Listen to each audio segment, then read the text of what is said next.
Magandang gabi, mga kasirin. May mga kwentong pag-ibig na panghabambuhay. At may mga kwentong tulad nito. Maikli pero walang kasing lalim. Ito ang liham ni Annabel. Isang pag-ibig na tumagal lang ng isang linggo. Pero iniwan siyang wasak habambuhay. Ako si Annabel. 28 taong gulang. At ito ang kwento ng isang kasal na tumagal lang ng isang linggo. 2:00 ng madaling araw. Madilim ang paligid pero gising ang isip ko. Nakaupo ako sa gilid ng kama. Suot pa rin ang manipis na nightgown na binili ni Kiko para sa akin noong honeymoon namin. Mahangin sa labas. Parang nanunukso ang lamig na gumapang sa balat ko. Pero mas malamig ang pakiramdam sa loob ng dibdib ko. Isang puwang na hindi ko alam kung paano pupunan. Kinuha ko ang phone ko. Napadpad ako sa page ni DJ Serene, isang viral DJ na madalas basahin ang mga kwentong ipinapadala ng mga taong may dinadala sa puso. Hindi ko alam kung anong pumasok sa isip ko. Pero bago pa ako makapag-isip ng 2 beses, tinipa ako na ang unang mga salita. DJ Serene, gusto kong ikwento sa iyo ang pinakamasaya at pinakamasakit na 7 araw ng buhay ko. Tumigil ako. Napalunok, hinigpitan ang hawak sa cellphone. Kaya ko bang sabihin ang lahat? Kaya ko bang ibuhos ang kwentong ito? Isang kwentong puno ng init, saya at bighati? Huminga ako ng malalim at ipinikit ang mga mata. At tulad ng isang pelikula, bumalik sa akin ang lahat. Ang tamis ng unang halik, ang init ng kanyang mga kamay sa balat ko, ang bulong niya sa tenga ko noong gabing yon. Asawa na kita. Nakagat ko ang labi ko. Ang mga alaalang ito ay parang apoy, nagpapainit, pero nanunubok din, sumasakit. 1 linggo lang, 7 gabi, at pagkatapos, wala na siya. Pero bago ang lahat ng yon, nagsimula muna kami sa isang gabi ng kapusukan.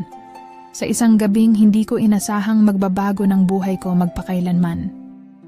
Minsan hindi mo aakalain na may mga gabing babago sa buhay mo. Na isang sulyap, isang haplos, isang halik. Pwedeng maging simula ng isang kwentong hindi mo inasahan. Gabi iyon na puno ng ingay at ilaw. Nasa isang bar ako sa Muntinlupa, umiinom, kasama ang ilang kaibigan. Tumatawa, sumasabay sa musika. Umiikot ang mundo ko sa tunog ng basag na tawanan at basong nagsasalpukan. Pero kahit gaano kagulo ang paligid, may isang presensyang hindi ko maalis sa isip ko. Si Kiko. Nakaupo siya sa dulo ng bar, hawak ang baso ng whiskey, nakatingin sa akin. Matagal. Matalim. Parang sinusukat niya ako gamit lang ang kanyang titig. Hindi ko alam kung dahil sa alak o sa titig niyang iyon. Pero may kung anong init ang gumapang sa katawan ko. Hindi ako mahilig makipaglaro, pero may kung anong puwersang nagtulak sa akin palapit sa kanya. Hindi maganda ang uminom ng mag-isa. Bulong ko ang labi ko halos dumadampi sa tenga niya. Ngumiti siya. Pero hindi yung tipong inosente. Mas mapanukso. Mas nagaanyaya. Depende. Sagot niya. Dahan-dahang iniikot ang baso. Minsan, may mga bagay na mas masarap gawin ng 2. Nakaramdam ako ng kilabot. Hindi dahil sa takot. Hindi. May kung anong kiliting gumapang sa likod ko, pababa sa mga daliri ko. Pababa pa sa isang bahagi ng katawan kong tila nagising mula sa mahabang pagkakahimbing. Hindi ko alam kung sino ang unang lumapit. Siya ba? Ako ba? Basta ang alam ko lang, isang saglit lang at nasa loob na kami ng isang hotel room. Hindi ko na maalala kung paano kami nakarating doon. Ang huling naaalala ko ay ang mapangahas niyang kamay sa bewang ko. Ang mainit niyang hininga sa liig ko at ang paraan ng pagsabi niya ng pangalan ko na parang isang pangakong hindi niya kayang baliin, Annabel. Sa pagitan ng mga halik at haplos, sa pagitan ng mga ungol at bulong, sa pagitan ng init at pagnanasa, may kung anong kakaiba sa gabing yon. Hindi lang ito basta pisikal. May kung anong lalim, may kung anong puwersa, na tila nagtatali.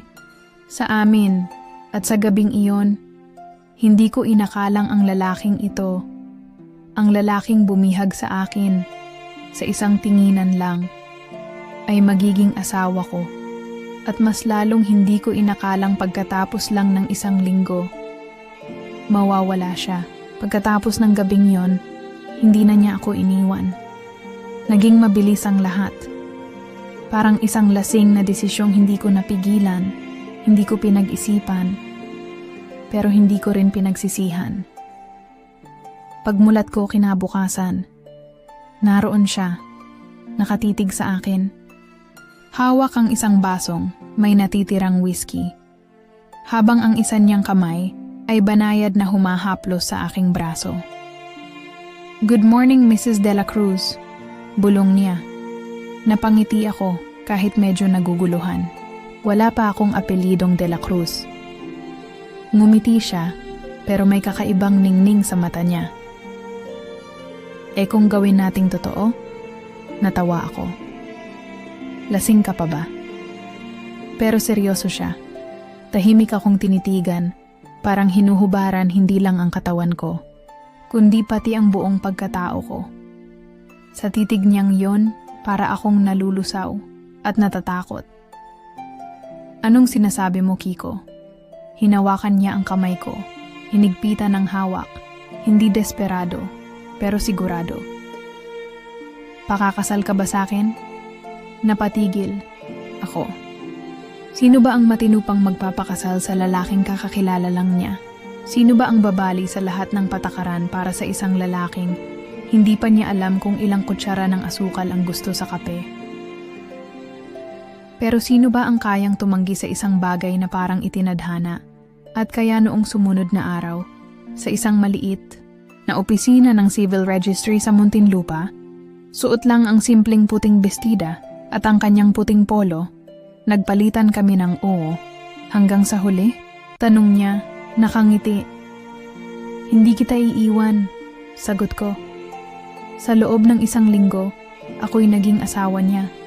At sa loob ng isang linggo, nalaman kong may paraan pala ang kapalaran para biglang baliktarin ang lahat.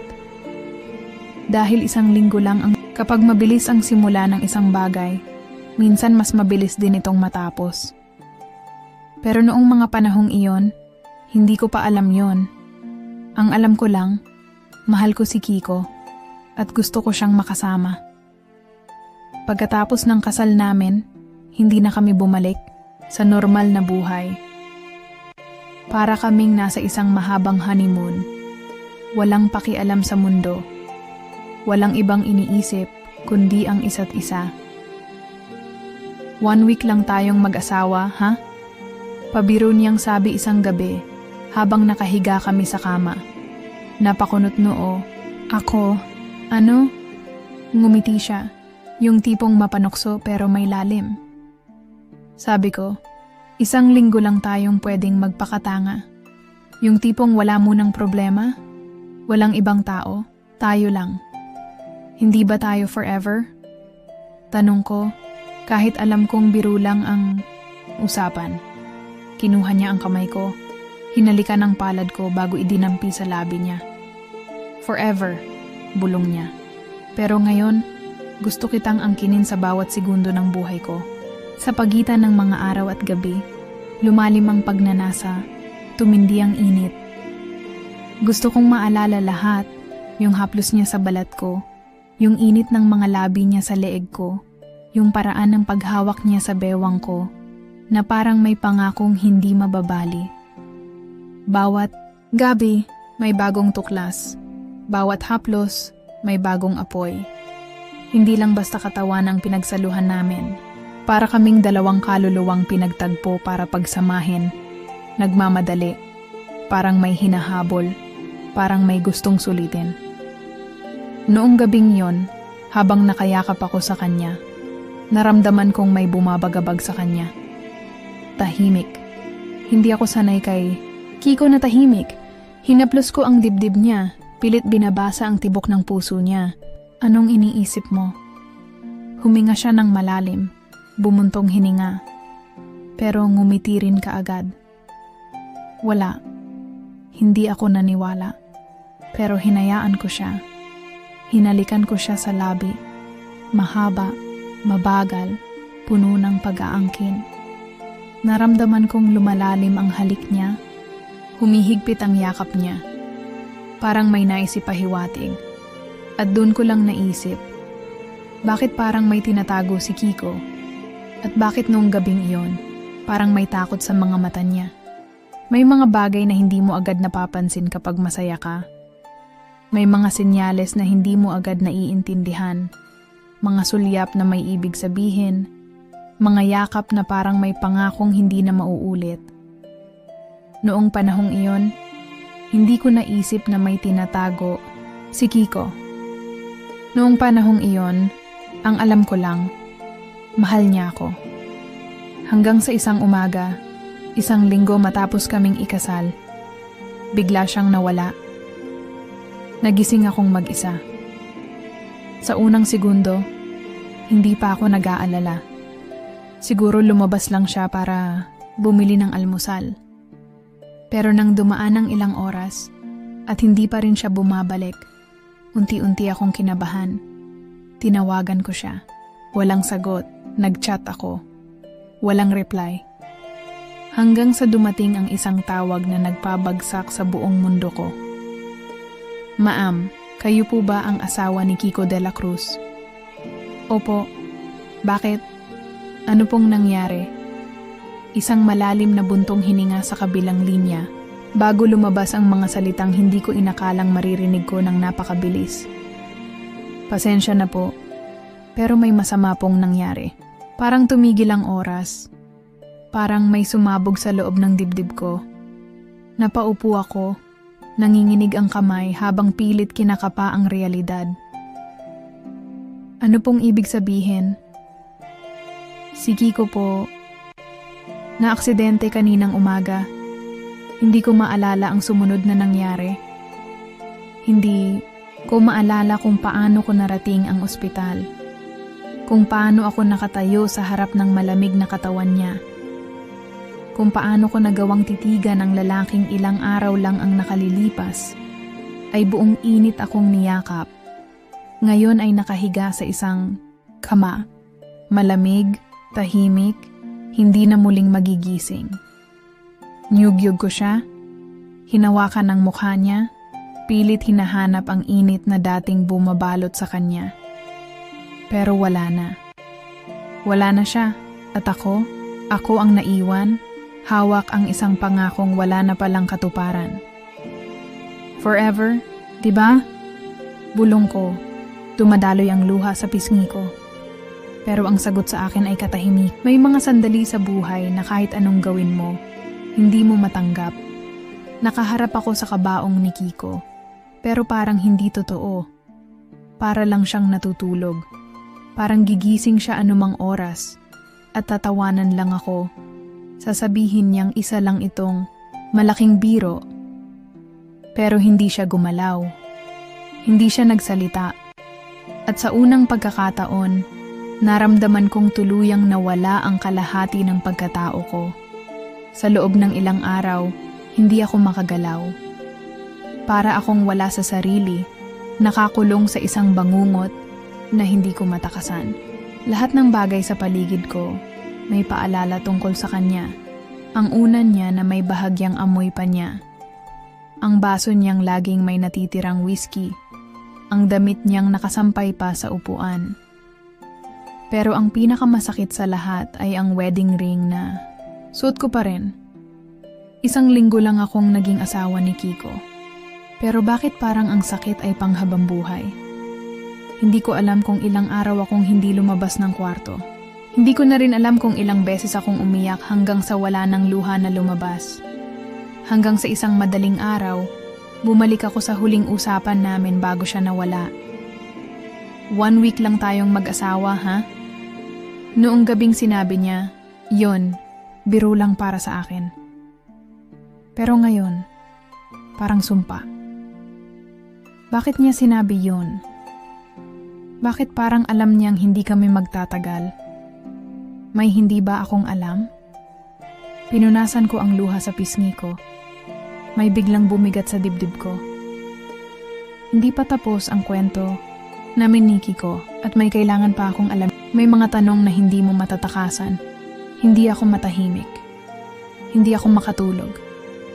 Ilang araw na ang lumipas simula ng ilibing si Kiko. Pero may bumabagabag sa akin. Isang pakiramdam na hindi ko maipaliwanag. Para bang may naiwan siyang sikreto. Para bang may hindi ako alam. Isang gabi hindi ko na napigilan ang sarili ko. Bumangon ako at kinuha ang lumang cellphone ni Kiko na naiwan sa bahay. Kinakabahan akong tumingin sa screen.